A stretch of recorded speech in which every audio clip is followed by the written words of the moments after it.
বাসায় তেমন কোনো কিছু সবজি নেই, আর সকাল সকাল হাজব্যান্ডকে কি টিফিন দেব, টিফিনে কি সবজি দেব এটাই ভাবছি। ভাবতে ভাবতে এই তো আমি আলু রান্না করে নিলাম মাছ দিয়ে। হ্যালো এভরিওয়ান, আসসালামু আলাইকুম। কেমন আছেন সবাই? আশা করছি সবাই ভালো আছেন। আলহামদুলিল্লাহ আমিও ভালো আছি। আর ভিডিওটি আশা করছি ফুল ভিডিওটি দেখবেন।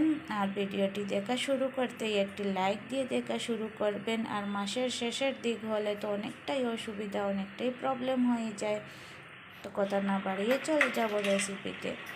তো এখানে আমি আলু কেটে ধুয়ে পরিষ্কার করে একটু বয়েল করে নেব। আলুতে অনেকটাই গ্যাস্ট্রিকের সমস্যা থাকে, আলু খেলে অনেকটাই গ্যাস্ট্রিকের সমস্যা হয়ে যায়। তো তাই ভাবলাম আজকে একটু বয়েল করে পানিগুলোকে ফেলে দেব। তারপর সেম কড়াইটা বসিয়ে দিয়েছি চুলাতে, দিয়ে আমি কিছুটা তেল দিয়ে দেব। তেল গরম হয়ে আসলে আমি এখানে 5 ফোড়ন দিয়ে দেব।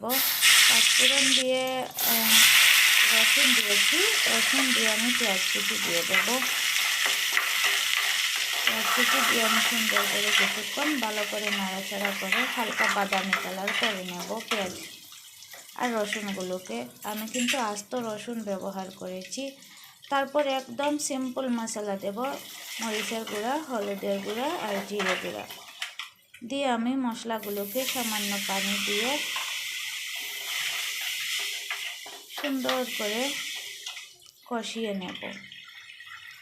তারপর দিয়ে দেবো আমি স্বাদ মতো লবণ। মশলা থেকে যখন তেলটা ছেড়ে দেবে তখন আমি দিয়ে দেব আমার রেডি করে রাখা আলুগুলোকে।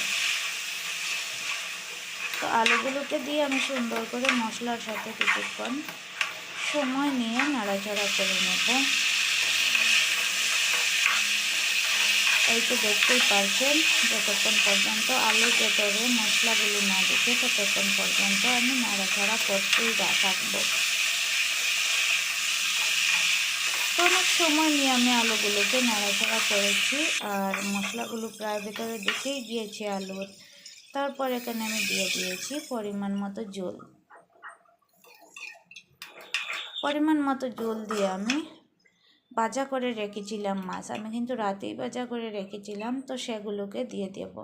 সেগুলো থেকে 3 পিস মাছ আমি দিয়ে দিয়েছি। দিয়ে আমি ঢাকনা দিয়ে ডেকে কিছুক্ষণ রান্না করব। আর এই রান্নাটা কিন্তু অসাধারণ মজার হয়েছিল, এতটাই লোভনীয় হয়েছিল, দেখতেও কিন্তু অসাধারণ হয়েছিল। তারপর তো কিছুটা কাঁচামরিচ দিয়ে আমি নামিয়ে নিলাম। তো কেমন লাগছে আমার রেসিপিটা কমেন্ট করে জানাবেন। আজকের মতো এখানে বিদায় নিচ্ছি। আল্লাহ হাফেজ।